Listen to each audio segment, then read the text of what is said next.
Welcome to another episode of The Brand Called You, a podcast and podcast show that brings you leadership lessons, knowledge, experience, and wisdom from hundreds of successful individuals from around the world. I am your host, Ashutosh Garg, and today I'm delighted to bring for you incredible knowledge from an accomplished technology consultant, if I may use that term, Mr. Sachin Agrawal from New Delhi, India. Sachin, welcome to the show. Thank you, Ashutosh. Thank you very much. Thank you for the opportunity. And it is always a privilege to have a conversation with people like you, such an accomplished person. Thank you so much. Thank you for your kind words. So, Sachin, let's start talking about ConsultTrans Technology Solutions Private Limited. Tell me about this venture and what you do here. Okay, thank you. So, Ashutosh, we are a very new company. We just started in the month of August 2021 and just completed 5 months. Mm-hmm. And we as an organization, we are trying to address the problem of transportation in the country, especially for the B2B customers, right? So out here, we do three things. A, we happen to be consultant for many organizations into transport domain, right? As to how they could handle their transportation efficiently, making best use of the technologies available, running an efficient operation, bringing in optimization, because there's a lot of pilferage that happens in this industry, right? So that is on the consulting and advisory front. B, we also do the execution implementation for them. So which we call it as an MMP, Managed Mobility Program. So, if you look at our company, so our target audience, our target customers are large ITs and banking organizations. And they have transportation, probably the third largest spend after real estate and salaries, right? So they in order to manage their transportation employee commute, they have to deal with multiple suppliers. So there are there are multiple fleet providers. There is a tech company which is a SaaS company, and then there is a team on ground which does all the coordination. So what we are trying to address out here is they do no longer have to deal with multiple suppliers, and they do not have to, their admins and facilities do not have to manage it themselves. They outsource it to a company like ConsultTrans, and we manage it for them. So typically what CBRE or JLL does in the FM domain is what we are doing in transportation. So can you, for our viewers and listeners, help me understand this whole concept of managed mobility that you've just spoken about with an example? Yeah, so I'd like to give you an example of a large bank who used to spend about 200 crores on this activity with a vendor base of about 35 odd suppliers, offering them fleet. There was a tech company, and then there, of course, there was a layer of an FM company which was, offering them team, on ground to manage the help desk and various activities that happens on ground. So what we were able to do is, in my previous assignment is, we let customer outsource the entire piece to us, right? Out of those 35 suppliers who were supporting them for fleet, single supplier, and by doing so, they were able to save considerable amount of money to the extent of 20-22%. So let me ask you another question for our for me to understand and for you. Say there's a transporter who has a fleet of 100 cars or 100 vehicles, and say there is a call center who needs these things. Where do you step in, and where do your efficiencies support the buyer and the seller? Yeah, good question. Very relevant, Ashutosh. So normally what would happen is, for 100 cars, for a size like that, you will have 400 plus people who commute on a daily basis. Correct. 400 plus people who commute on a daily basis. So if you look at a conventional model, a client the client for this particular service, right? Mm-hmm. And then, as I said, there is a SaaS, and then there is a team of, to manage 100 cars, you will need around 10 to 12 people there on ground. So what I'm saying is that they no longer have to deal with 5 different suppliers. They just have a single contract with ConsultTrans, and they do not, the client does not need to get into the nitty-gritties of the operations on a daily basis. Okay. That's the beauty of this model. And SLAs are achieved, cost targets are achieved, and the cost would have even reduced by X percentage, which is a significant saving, probably to the extent of 10-12%. I mean, highest what I've seen is 28% till date, right? And normally, we would save around 10-12% for most of our customers. So again, to drill a little deeper, for the same 100 cars, your ConsultTrans and your technology would be able to help me manage my fleet better as the owner, manage the consumptions, etc. better, manage my drivers better, right? Manage my pickups better.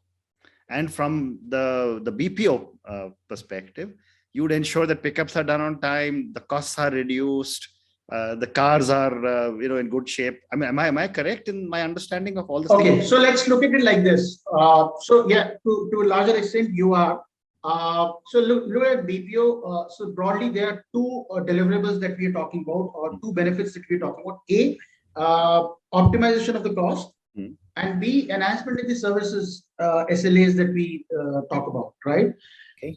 From the supplier point of view, so yes, so let's say if we were commuting 400 people in 100 cars, probably with we pitching in, we'll be able to manage it in 90 vehicles, or maybe 85 vehicles. Okay, so that's a clear advantage, yes. Yeah, so better utilization of the resources available. A sedan was carrying 2 people, so we'll try and put 2.5 people, right? An SUV was carrying, let's say, 4 people, we'll try and put 4.5 to 5 people. Maybe a larger vehicle like Tempos, which was carrying 6-7 people, we'll try and put in 8.5 people, right? Without compromising on the comfort, without compromising on the SLAs, right? But yes, saving some cost for the client. So we primarily work on the inefficiencies that exist in the system and give the benefit to the client and keep something for us as well. Okay. So moving on, help me understand, and you referred to this a few minutes ago, what are some of the transportation challenges that are faced in our country, and what are you doing to mitigate these challenges in addition to what you've already told me? Yeah, so when you talk about a large ITS or a large bank, there are companies who are spending crores and crores of rupees on transportation, right? Maybe a large bank or an IT company must be spending nothing less than 100 plus CR kind of a spend.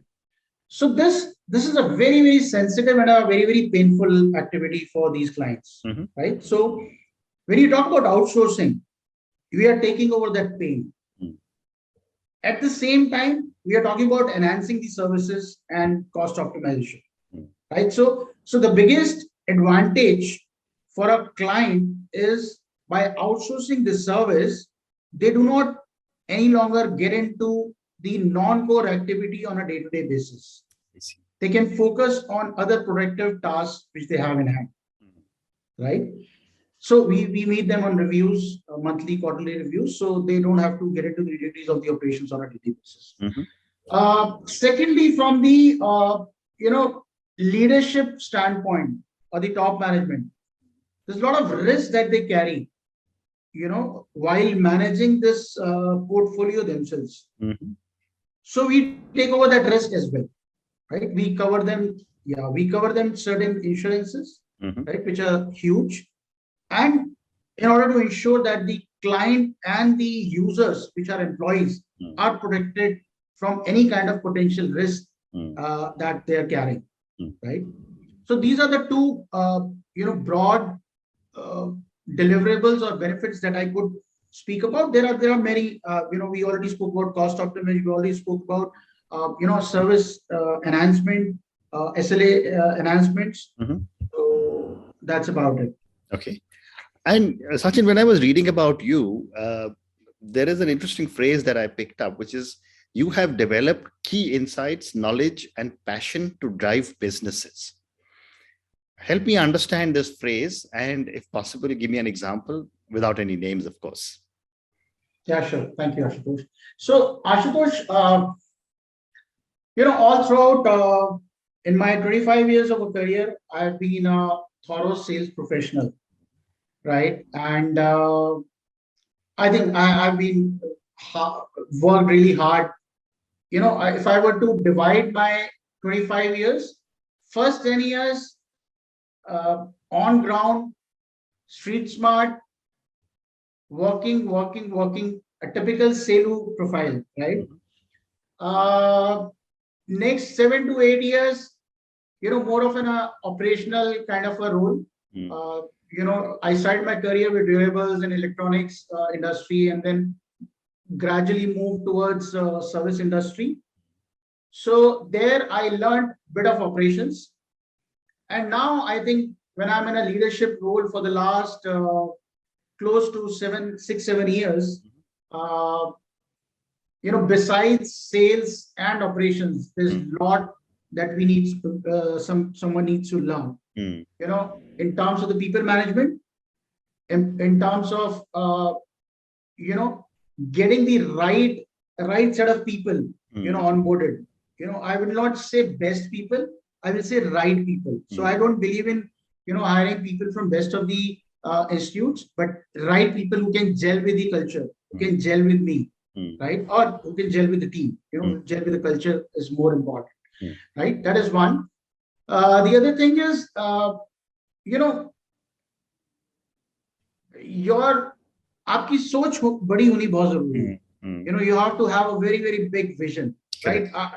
I'm as an organization, I'm very small today, but I'm competing with some very large brands, and I know I'll reach there in the next 3-4 years time. And these companies have been built over a decade, right? So I think that is most important, and followed by walk the talk. I as I said, I bring about 25 years of experience, and I'm doing exactly what I used to do 20 years ago, in terms of bringing in clients, in terms of client acquisition, in terms of giving presentations, right? And probably doing solutioning for them. And there's a lot that we're doing on social media also, and probably next 6 months time, we'll be in a different league altogether.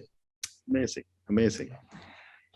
So one more question relating to transportation is that how has the pandemic, and I know you started in September or July 2021, but how has the pandemic impacted transportation in our country?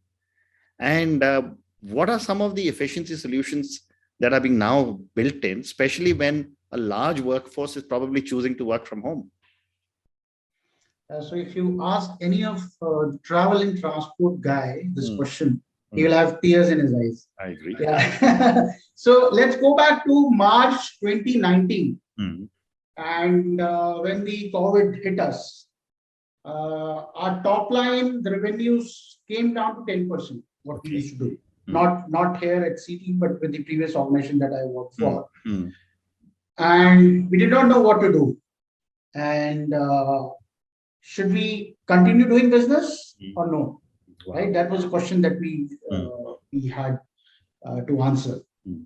But we continued building on technology. We continued building on processes. Continued building on various verticals. Now I'm here for the last 6 months when I started building CT. Right. So as far as CT is concerned, so we call it CT. As far as CT is concerned, I think the biggest challenge is when we started in August, when we launched in August 2021, there was no business.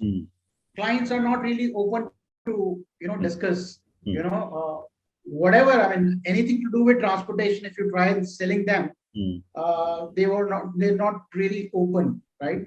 But now in the last 2 months, we see the market has started opening up.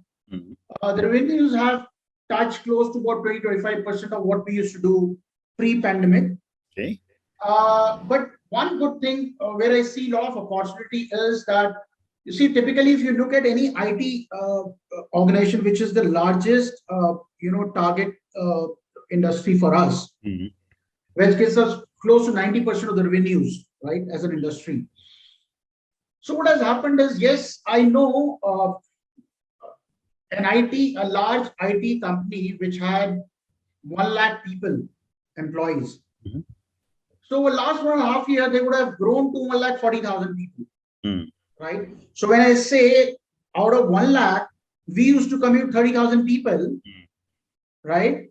So at least I'll be, I'm rest assured, out of 1 lakh, even if 50% come back, so I'll still have 70,000 people, using, probably out of those 20,000 people using transportation.